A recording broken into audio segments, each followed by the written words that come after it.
Meus caros irmãos e irmãs aqui no nosso santuário, você que nos acompanha de casa, você que certamente vai ouvir esta pregação depois que ela foi aqui realizada.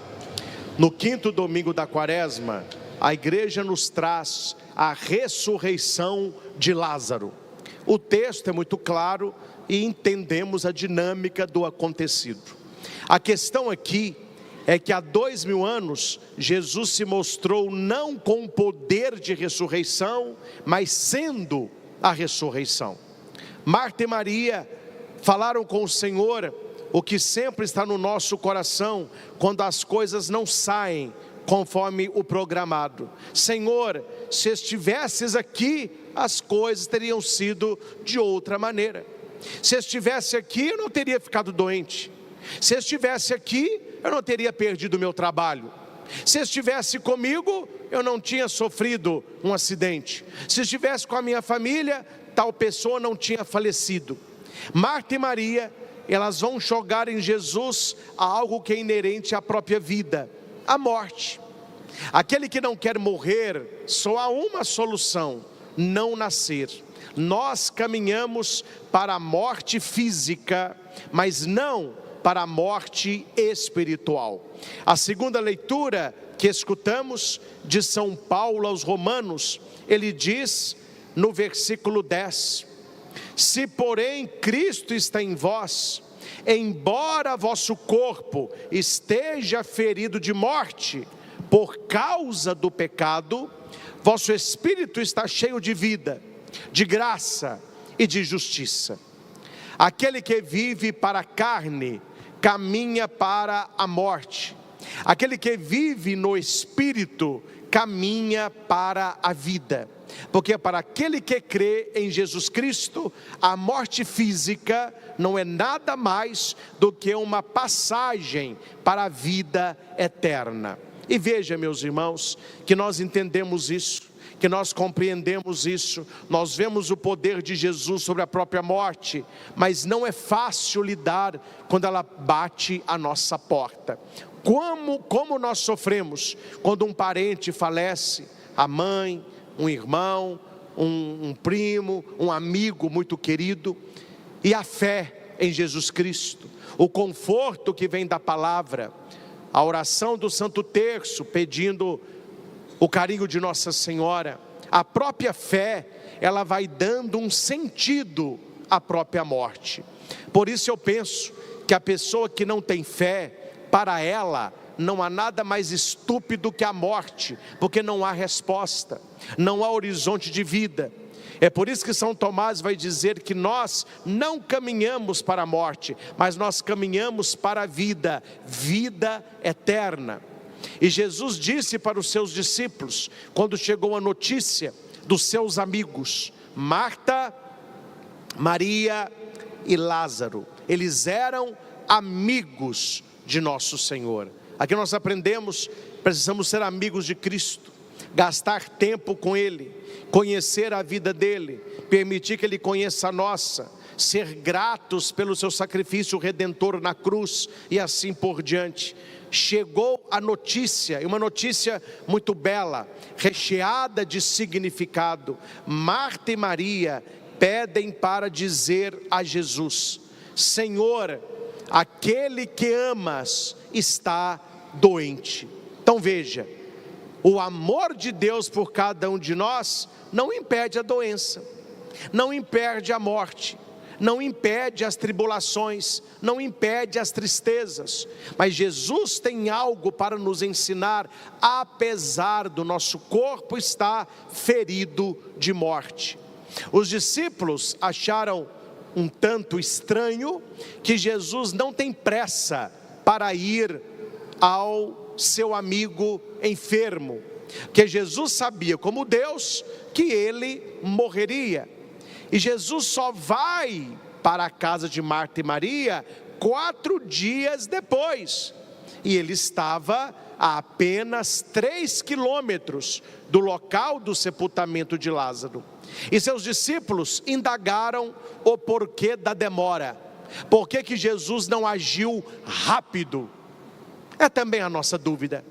É também o nosso questionamento, quando nós rezamos e pensamos, mas o nosso Deus é lento, por que Deus não age rápido? Eu rezei o terço, eu fui à missa, eu fiz novena, eu estou dentro de uma vida santa, eu estou procurando agradar a Deus, mas Deus demora. Os discípulos falaram com Jesus, mas você não vai lá agora? Aí Jesus respondeu: fico feliz por vossa causa, por não ter estado lá quando tudo isso aconteceu, porque a morte de Lázaro servirá para a fé de muitos. Jesus vai usar a morte do seu amigo para a conversão de tantos. Seus discípulos não entendem como é que Jesus quer voltar àquela região. Eles perguntam para ele: eles queriam te matar lá há pouco, queriam te apedrejar, e você volta para lá? E Jesus responde com uma incógnita: o dia não tem 12 horas? Se alguém caminha no dia, não tropeça, porque vê a luz. Se alguém caminha à noite, tropeça, porque falta-lhe a luz. Um dia tem 24 horas, dessas 12 são de luz, 12 são de trevas. O próprio tempo, ele nos mostra os dois estilos de vida. Há pessoas que vivem na luz, há pessoas que vivem nas trevas. Há pessoas que buscam a santidade, há pessoas que buscam o pecado. Há pessoas que vivem na carne, há pessoas que vivem no espírito. E aqui é apenas uma a questão. A escolha é sua, porque nesse quesito, Deus e o diabo se parecem bastante, porque ambos propõem, nenhum dos dois impõe. Jesus propõe um caminho de salvação, Jesus propõe um seguimento a Ele, Jesus propõe o perdão, Jesus propõe o amor, Jesus propõe a santidade. De outro lado, o diabo propõe o pecado, o diabo propõe o prazer, o diabo propõe saciar a carne, o diabo propõe a distância de Deus, o diabo propõe, transforma a pedra em pão, pula daqui de cima, ajoelha aos meus pés. Nem Deus e nem o diabo nos obrigam a nada. Nós temos o livre arbítrio, nós estamos escolhendo o tempo inteiro. A liberdade do ser humano, ela é respeitada tanto por Deus quanto pelos demônios. Tanto é que o diabo só tem poder de nos tentar, ele não tem poder de nos fazer pecar. Ele põe o prato, come quem quer. A segunda leitura que nós lemos nesta missa, Paulo está dizendo: os que vivem segundo a carne não podem agradar a Deus. E os senhores são inteligentes. Aquele que não agrada a Deus está agradando alguém. E aquele que agrada a Deus está desagradando alguém. Essa é a questão. Esta sempre foi a questão. A nossa vida, a sua vida agrada a quem? Honra a quem? Desperta o interesse de quem? Vós não viveis segundo a carne, mas segundo o Espírito. Se alguém não tem o Espírito de Cristo, não pertence a Cristo. E nós pertencemos a Cristo, porque temos o seu Espírito. Por isso, meus irmãos, é um conselho que fará muito bem a sua vida espiritual. Me desculpe aqui a expressão: não levante da sua cama de manhã como um cavalo ou um boi. O que significa isso, padre? Eu nunca vi cavalo e boi levantar rezando. Eles levantam sem oração. E há pessoas que estão levantando assim, sem oração. E qual é a oração que não pode faltar nos primeiros minutos que você acorda? O Espírito Santo. Vinde, Espírito Santo. Tudo depende do Espírito Santo na sua vida. Aquele que não tem o Espírito de Cristo, o Espírito Santo, esse não pertence a Cristo. Então nós precisamos ter esta oração quando nós acordamos. A nossa primeira atenção, o nosso primeiro diálogo, o que precisa vir à nossa mente é a presença de Deus. Agradecer o sono, consagrar o dia. Cuidado, meus irmãos, que só reza quando acorda, só lembra de Deus quando acorda aquele que vive no Espírito. Porque quem vive na carne, a primeira coisa que a pessoa faz quando acorda é pegar o celular, é ver as notícias, é mexer não sei o que o dedo tanto mexe nessa tela quando você acorda e não se lembra de Deus. Ali você mexe no que precisa, responde uma coisa ou outra, vai para o banheiro, aí o seu dia começa. As pessoas que vivem segundo a carne, vivem assim. Elas não precisam de Deus. Mas aqueles que vivem segundo o Espírito e querem agradar a Deus, como que a pessoa acorda? Como que a pessoa passa o dia? Como que a pessoa vai se deitar? Uma pessoa que quer agradar a Deus, como que ela convive na família? Como que ela trata o marido, a esposa? Como que pais que querem agradar a Deus educam os filhos? Como que irmãos que querem agradar a Deus se relacionam? Como que um namoro que quer agradar a Deus acontece? Como que alguém que quer agradar a Deus vai para o trabalho, se porta na faculdade, se relaciona com os amigos? Quem vive segundo a carne não consegue agradar a Deus. É por isso que muitas pessoas desagradam a Deus. Ah, padre, por que tem que desagradar a Deus? Eu estou agradando a todo mundo. Era muito melhor você desagradar todo mundo e agradar a Deus, porque somente Ele tem a nossa vida na palma de suas mãos. É preciso, meus irmãos, tomar uma atitude com o evangelho que escutamos. Eu posso não conseguir fazer tudo, mas eu preciso fazer algo para ajudar a Deus.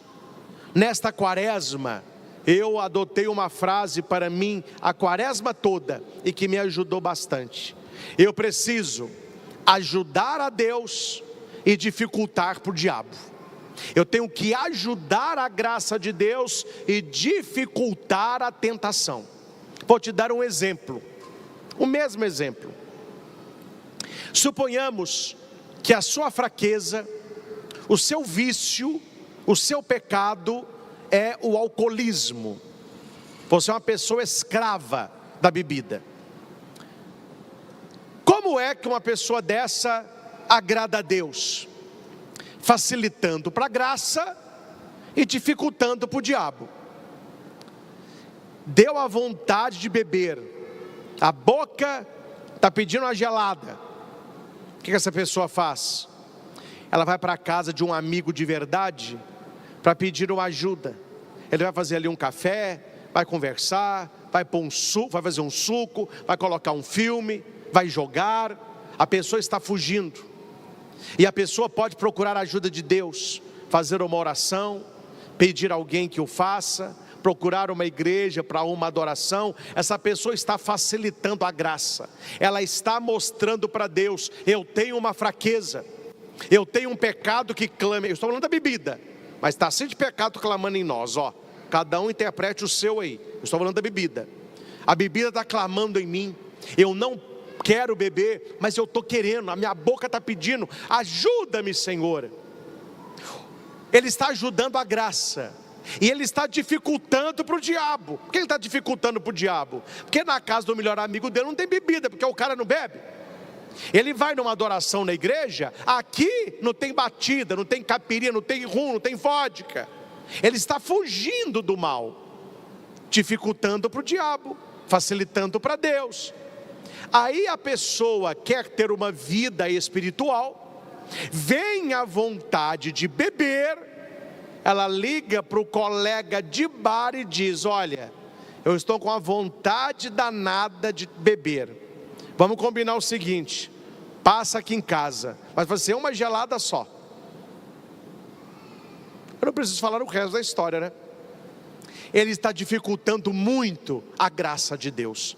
Deus quer tirá-lo dessa sepultura, como nós ouvimos na primeira leitura. Assim fala o Senhor Deus: vou abrir a vossa sepultura e vou conduzir-vos para fora. Porém em vós o meu Espírito, olha aí, o Espírito Santo, o Espírito de Cristo, para que vivais, para que tenha, não, a pessoa, ela tem a fraqueza da bebida, ela está indo para onde? Para o bar. A pessoa sabe que ela é fraca para o álcool, a casa dela tem um boteco. Meu filho, aí você me desculpe, você está facilitando para o mal, você não está facilitando para Deus, você está dificultando para você, você está dificultando para Deus, e você está facilitando para o mal. Eu gosto muito de José do Egito. O Senhor certamente conhece a história. Ele vai trabalhar na casa de Potifar. Ele é jovem, a Bíblia diz que é um rapaz muito bonito. E Potifar já é um homem, um senhor, e tem uma mulher. A mulher de Potifar é bem mais jovem, e ela fica doida com José.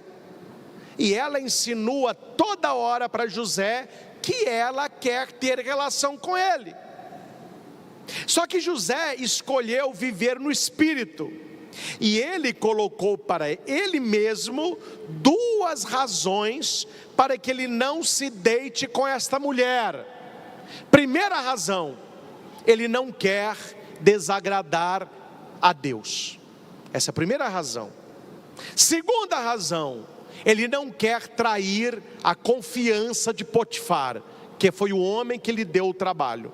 Então o tempo todo na cabeça dele: eu não posso desagradar a Deus, eu não posso trair a confiança de Potifar. E a mulher em cima, e a mulher em cima, e José, até que a mulher criou um plano, falou que estava passando mal, pediu uma sopa, eu não queria tomar sopa, enjoadinha. Ela disse assim: mas se José me der a sopa eu quero. Aí ele falou: dê sopa para ela. Na verdade José não entendeu, ela que estava dando sopa para ele, né? Se é que você me entende. Aí José, coitadinho, vai lá dar sopa na boca da piriguete. Os soldados saem, ela fecha a porta, ela está apenas com tule. Sabe o que é tule, né? Que é paninho fininho. Uma mulher bela, nua, vamos falar coisa rasgada. José gostava porque era homem.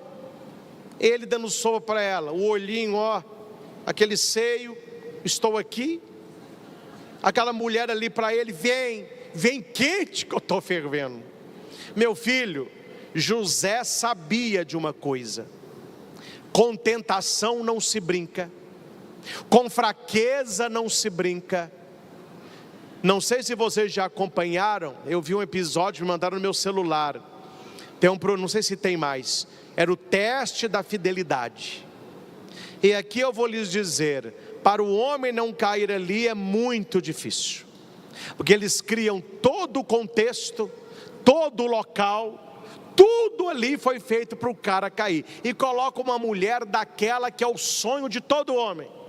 José tinha uma escolha: vamos ver aonde vai dar, ou eu não vou brincar com a minha fraqueza. José, ele foge, ele pula a janela.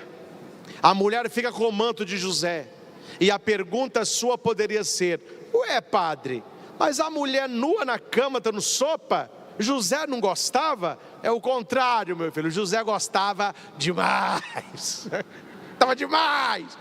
E quando você tem uma fraqueza, você tem que entender uma coisa: se é sua fraqueza, fuja, e você vai facilitar para Deus, e você vai dificultar para o mal.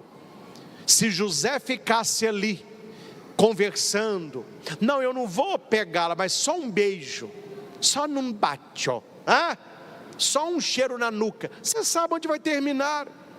Meus irmãos, todo pecado mortal, os 10 mandamentos, todo pecado mortal ele se torna pecado mortal, porque quando você deveria ter fugido, você se achou tal. Não, eu não vou cair, eu não vou trair, eu não vou falar mal, eu não vou desonrar meu pai. A hora que você assusta, está você lá.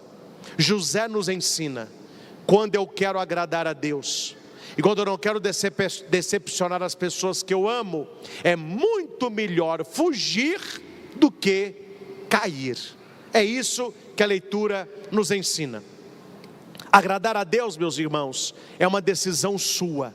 Você tem que trazer no coração isso. A minha vida agrada a Deus, aquilo que eu estou fazendo agrada a Deus, eu quero agradar a Deus.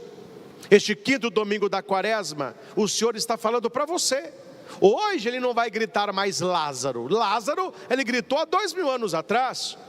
Hoje ele vai gritar: Padre Christian, vem para fora.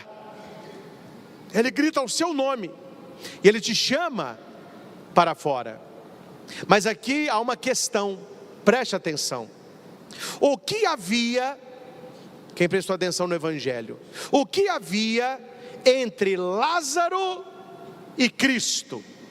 O que separava a morte da vida? Quem sabe? Um de cada vez? A pedra.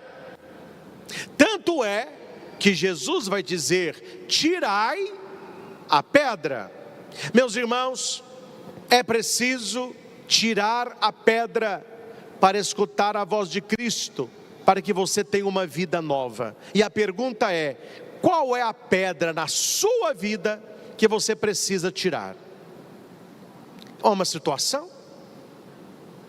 É um lugar? São pessoas? É um vício? É um pecado? Qual a pedra? Porque se você não rola a pedra, a ressurreição não acontece. E veja que rolar a pedra é o menos. O mais é a ressurreição. Rolar a pedra todo mundo pode, ressuscitar só Jesus pode. Ele não está pedindo para você o que você não pode. O que você não pode, Ele faz. Ele está pedindo para você o que você pode. Role a pedra, afaste a situação, volte para o Senhor, mude a tua vida, abandone os teus vícios. Eu sei, meus irmãos, que não é fácil abandonar um vício, porque ele é prazeroso, ele é gostoso, ele me sacia. Só que você tem que lutar contra isso. Mesmo que você caia no processo, você precisa lutar contra isso. Nós temos aqui esta bela imagem de Jesus carregando a cruz. E Jesus carregando a cruz, ele vai cair 3 vezes. Mas você não vê ele abandonar a cruz. Ele cai, ele levanta. Não há pecado cair, se você deseja continuar. Mas eu te peço uma coisa: vamos dificultar para o diabo, vamos dificultar para o mal. Pense qual é a sua fraqueza, qual é o seu calcanhar de Aquiles, qual é o seu ponto fraco. E cuidado, meus irmãos, falo para ajudá-los. Primeira coisa, aquele que pensa que não tem o ponto fraco é o mais fraco de todos. Todos nós temos. Não sei se você já assistiu Troia. É a guerra, né? E lá está Aquiles. A mãe de Aquiles é uma deusa. Ele é filho de homem com uma deusa. Ela vai mergulhá-lo para ter imortalidade, mas com medo que ele descesse no rio, ela segura no calcanhar de Aquiles. Então o calcanhar não foi banhado. Ele todo é imortal, o calcanhar não. Aí na guerra ele mata 1, mata 20, mata 100, mata 500, e ele não morre.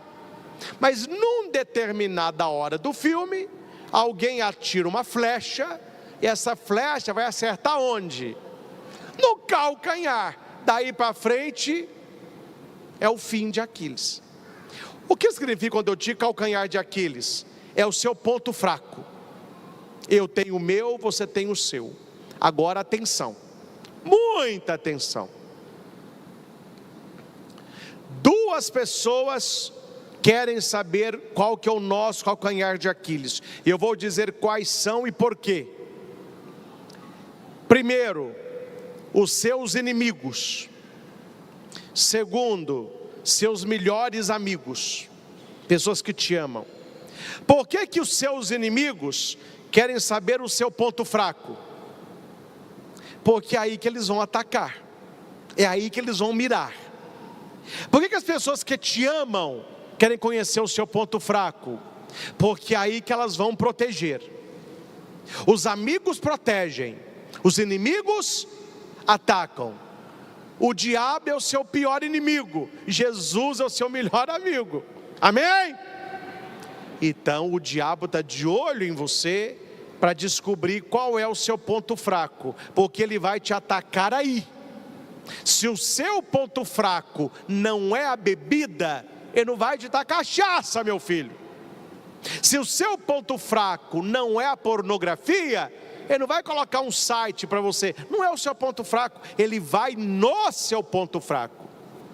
Então nós precisamos mostrar o nosso ponto fraco a Jesus, porque o Senhor vai proteger com a sua santa chaga, o Senhor vai proteger com teus santos anjos, porque aquele que confia em Deus não será atacado, não será humilhado, não será destruído. Completem: tudo posso naquele que me fortalece. E olhando para o seu ponto fraco, mas apresentando isso a São Miguel, nós gritamos: quem como Deus? Ninguém. Entendem?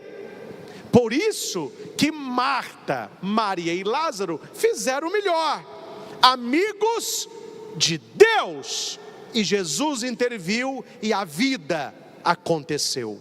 Cuidado para quem você fala da sua vida, cuidado para quem você compartilha o seu ponto fraco, porque há amigos hoje que se tornarão inimigos amanhã.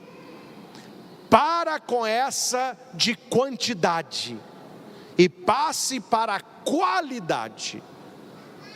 Roberto Carlos, muitas músicas bonitas, mas uma canção não confere a verdade. Essa canção não funciona. Queria ter 1 milhão de amigos e bem mais forte poder cantar. Olha, meu filho, você pode ter 1 milhão de seguidor, 1 milhão de fã, 1 milhão de admirador. Amigo é coisa para se guardar dentro do coração, do lado esquerdo do peito, debaixo de 7 chaves. Amigo não é bronze, amigo não é prata, amigo é ouro. E me respondam: você acha ouro na rua? Você acha ouro julgado por aí? E por que é tão caro? Porque é tão raro. Se você tem amigos de verdade, conserve-os. E não se esqueça que amigo nenhum fará por você o que Jesus, o seu grande amigo, já fez: deu a vida por você. Eu falarei sobre isso no domingo que vem, mas eu dou um cutucão agora. Nós veremos, eu vou mostrar para vocês na Bíblia, que depois da entrada triunfal de Jesus em Jerusalém, ele volta para Betânia, e ele vai para a casa dos amigos, Maria, Marta e Lázaro. Ou seja, me desculpe, meus irmãos, mas eu não quero tirar o brilho não, mas a verdade é essa: balançar ramo, gritar hosana, estender manto, todo mundo faz, mas abrir a porta para Cristo, só os amigos. E Jesus entra em Jerusalém, hosana, entrou, levaram o burrinho, a multidão foi embora, e Jesus ficou na praça assim, aos discípulos: ó Senhor, acabou a festa aí, e agora? Jesus: não tem casa para eu ficar aqui, ninguém me recebeu, nem para um lanche, para um banho. Quer saber? Entrei, mas vou ter que sair de novo. Eu vou lá para Betânia, para a casa dos meus amigos. uma pergunta só para você pensar. Se a entrada triunfal de Jesus fosse aqui em Divinópolis, Jesus entrando triunfalmente aqui na JK. Para quem não é de Divinópolis, JK é a entrada principal da nossa cidade, fica aqui atrás de mim. Aí Jesus entra pela JK, ramo, manto, eu estaria lá, você certamente. Aí Jesus sobe, pega a Divino Espírito Santo, aí vai lá na Praça da Catedral, aquela multidão com ramo. Acabou a entrada triunfal, as pessoas vão para casa. Presta atenção na pergunta. Será que Jesus pensaria assim: agora que acabou toda a festa, eu vou para a casa desta família amiga, porque esta família são meus amigos. A pergunta é: esta família seria a sua? Jesus sente acolhido na sua casa? Jesus tem um lugar no seu coração? Se nós vivemos segundo o Espírito, nós estamos agradando a Deus e seremos amigos do Senhor. E guarde uma coisa: quem é amigo de Deus na terra, será amigo de Deus no céu. Quem é inimigo de Deus durante a vida, não será amigo de Deus depois da morte. Guarde o que eu estou lhes dizendo. Quem não é amigo de Deus na vida, não se tornará amigo de Deus depois da morte. O nosso tempo de conversão é enquanto o coração bate, é enquanto respiramos. Hora que nós pararmos com os sinais vitais, ali acabou o processo de conversão. O que está concretizado é imutável, não se muda mais. Que a primeira leitura nos ajude, meus irmãos, a ter uma vida mais leve. O Senhor está te chamando, saia dessa sepultura que você está. Se você não consegue fazer tudo, faça o mínimo que você consegue. Ah, padre, mas eu tenho depressão, eu penso em morrer.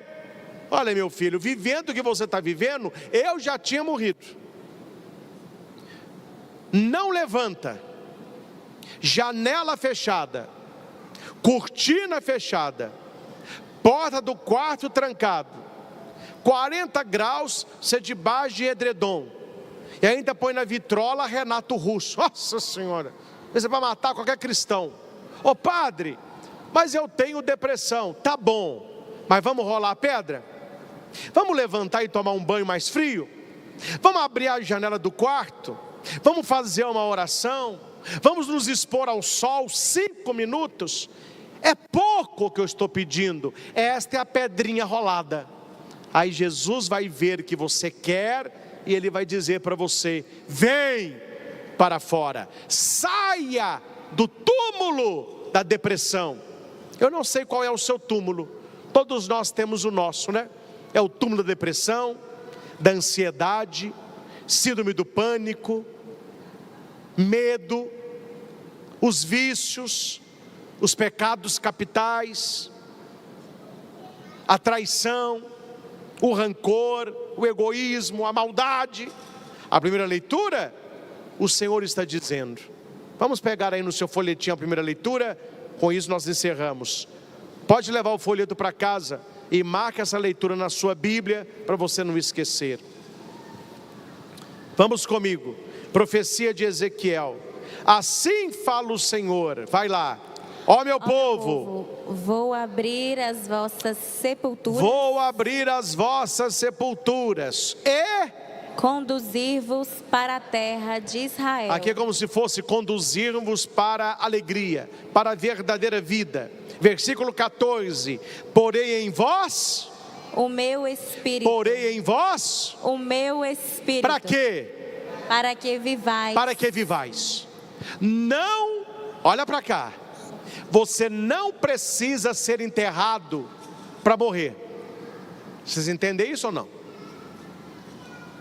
Jesus não me deu o poder de ressuscitar os mortos. Acho que ninguém aqui tem esse poder. Tem?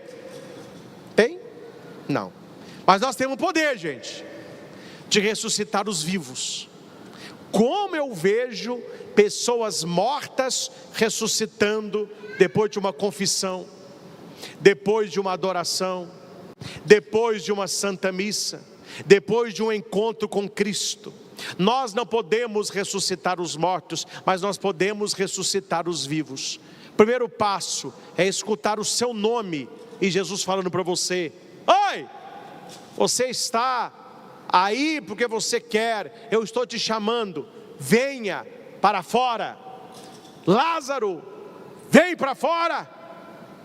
Você vai sair todo amarrado, lençóis mortuários, sinais da sua vida antiga. E Jesus, desatai-o, tira esses mantos, deixa ele caminhar. Todos nós queremos caminhar, todos nós queremos realizar, todos nós queremos ser felizes de verdade. Então tome uma decisão hoje: eu não irei ficar com baixa autoestima, com vitimismo. As pessoas adoram vitimismo, viu? Eu não vou ficar com vitimismo, para que as pessoas tenham dó de mim. Eu vou tomar posse da palavra de Ezequiel. O Senhor abriu a minha sepultura, Ele vai me conduzir para fora, Ele vai me conceder o seu Espírito para que eu tenha vida. Eu quero esta vida, Senhor. Não foi o que a samaritana pediu? Dá-me de beber desta água, dá-me desta vida. É promessa de Jesus. E uma vez que você já esteve no fundo da tumba e que Deus te arrancou de lá, você pode começar a fazer a mesma coisa.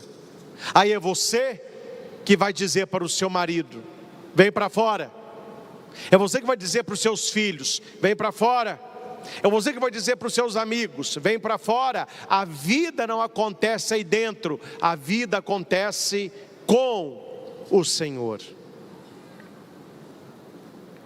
Havia um homem muito infeliz, que vivia segundo a carne e distante de Deus. Vivia uma vida de reclamação. E alguém disse para ele: por que você é assim? E ele respondeu: para mim nada dá certo.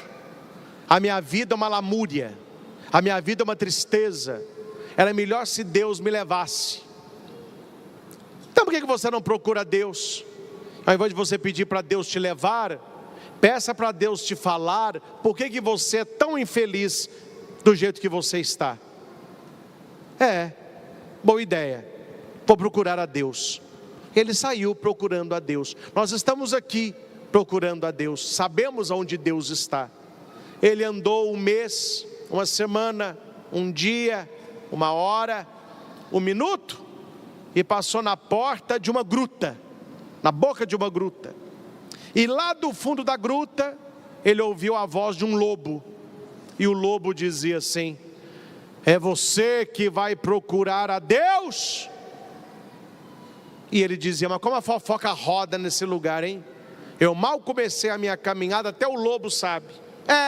Sou eu que vou procurar a Deus. Eu quero saber porque eu sou tão infeliz.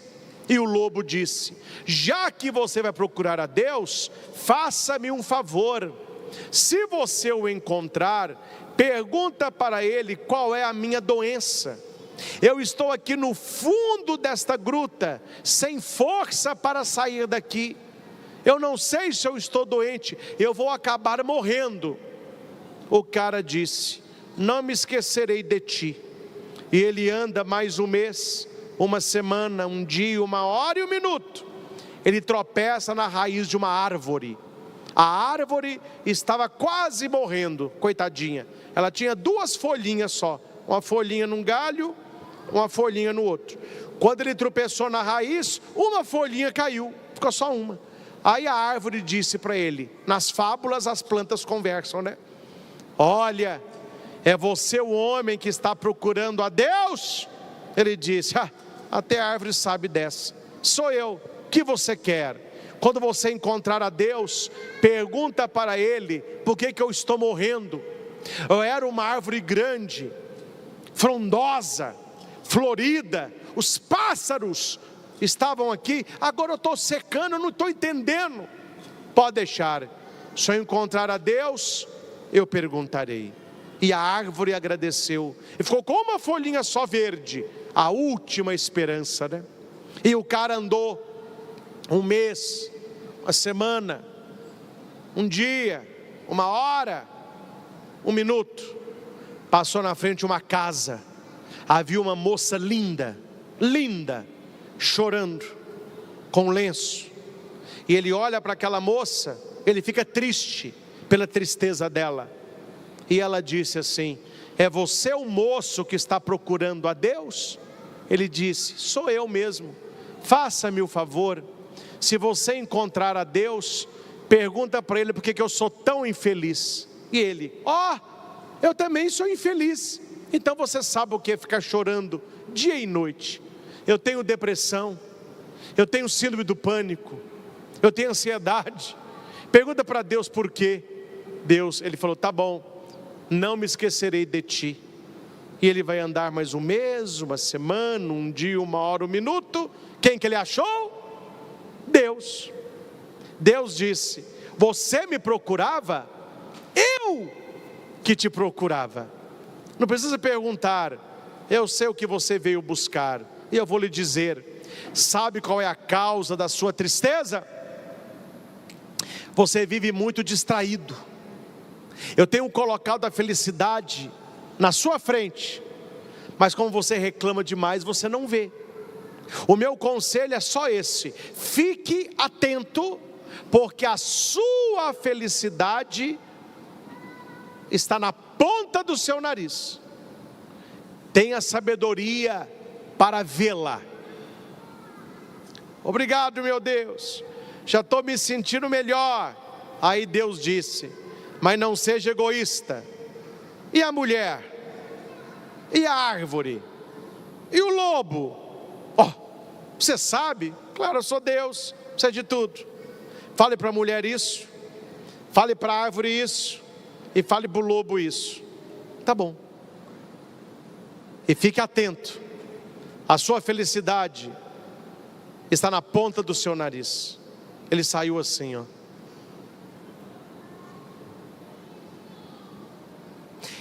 Só abrir um parênteses. Sabe aquela música assim? Felicidade foi-se embora.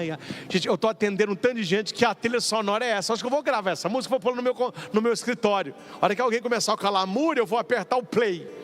Aí vai começar: felicidade. O povo está perdendo a felicidade, a razão de viver, a alegria do dia. E aquele homem então sai: felicidade, cadê minha felicidade? Atenção, Deus disse que eu sou desatento. Agora não, hoje não. Ele passa na porta da mulher, e a mulher disse assim: você encontrou com Deus? Ele falou: olha, vou te falar rapidamente, eu não posso gastar tempo com você, porque eu sou muito distraído, e a felicidade passa e eu não vejo.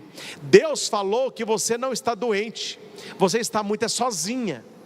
Você precisa de um bom marido. Ele diz: quando passar um bom rapaz por aqui, você vai se apaixonar por ele, vocês serão prósperos, terão filhos e terão uma vida longa. Agora, eu não posso render papo com você, senão a minha felicidade passa e eu não vejo. E ele vai embora. A moça continuou chorando. Ele tropeça na raiz da árvore, cai a última folhinha. Aí a árvore: agora acabou tudo, a última folha já era. Não, mas Deus mandou te falar uma coisa, mas eu não vou gastar tempo com você não, porque a minha felicidade passa e eu não vejo. Deus mandou te falar o seguinte: um rei enterrou aqui um baú de tesouro, quando você ainda não falava, e você cresceu, entendeu? Por que ela ainda não falava? Quando ela era mudinha. Essa foi. Quando você não falava ainda, né? Isso. Quando você não falava ainda, ele enterrou um baú de tesouro, mudinha, né? Aí você cresceu e a sua raiz envolveu o baú. Só que o baú enferrujou. E a ferrugem está impedindo que a sua raiz puxe o que você precisa. Deus mandou te dizer que um dia que passar alguém aqui e fizer a caridade de tirar este baú, é para você dar todo o tesouro para essa pessoa, e ela vai ter uma vida folgada e próspera. E ele disse: mas isso não me cabe, porque se eu gastar tempo tirando esse baú, a minha felicidade passa e eu não vejo. E ele vai embora. E a árvore olhou e não entendeu. Ele passa na porta da gruta, e o lobo já está nas últimas. E o lobo fala: eu falo: não, você está ruim, meu filho, você está mais para lá do que para cá. O que é? Eu não estou te escutando. Oh, meu, olha, eu vou descer aí rapidamente, mas eu não posso ficar aí nessa gruta não, senão a minha felicidade passa e eu não vejo. Aí ele desceu, falou: olha, Deus mandou te falar o seguinte: você não está doente, é porque você virou vegano.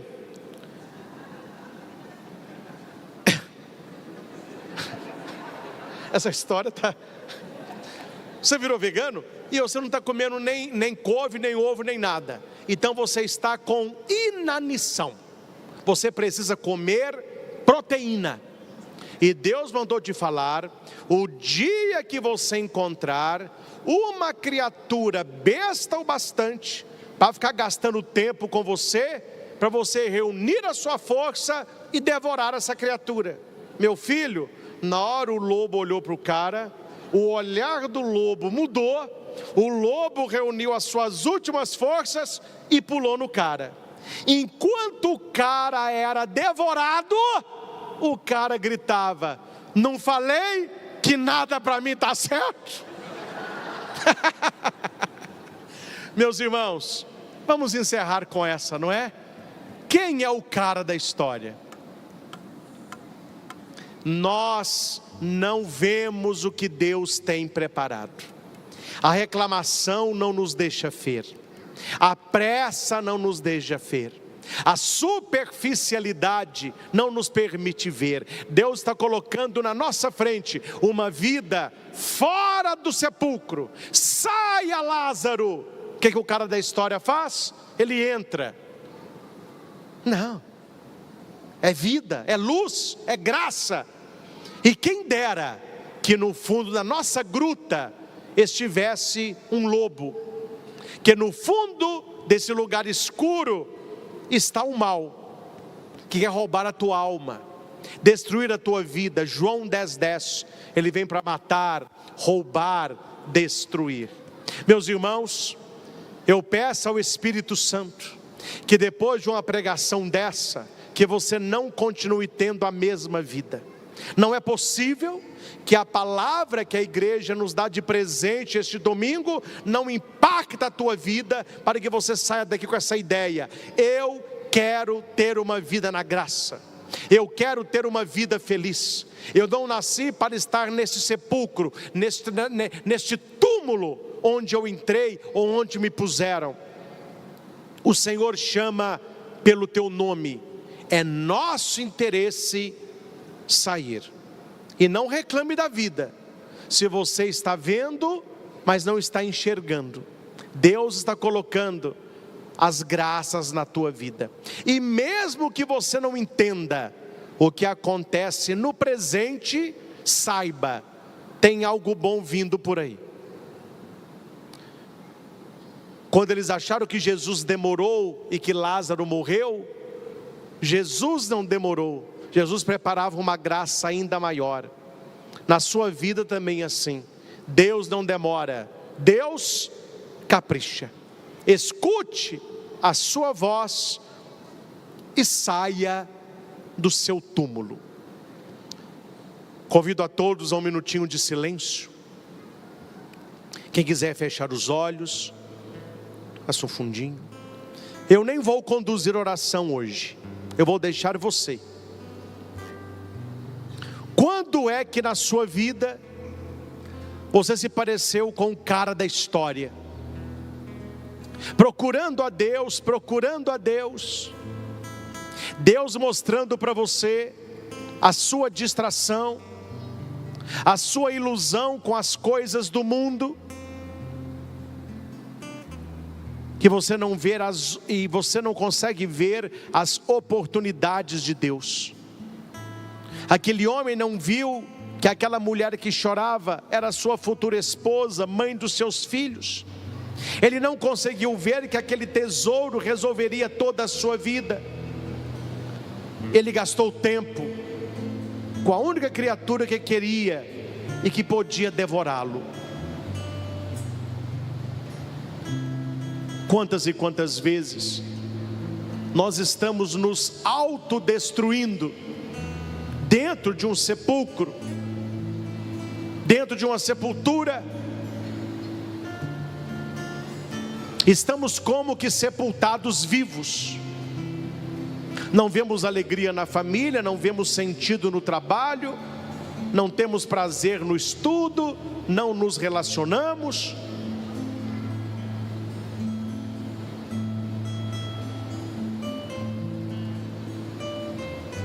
Eu abrirei as vossas sepulturas e vos conduzirei para fora. Colocareis em vós o meu espírito, para que tenhais vida. Apresente para Jesus qual é a sua sepultura, qual é o seu calcanhar de Aquiles.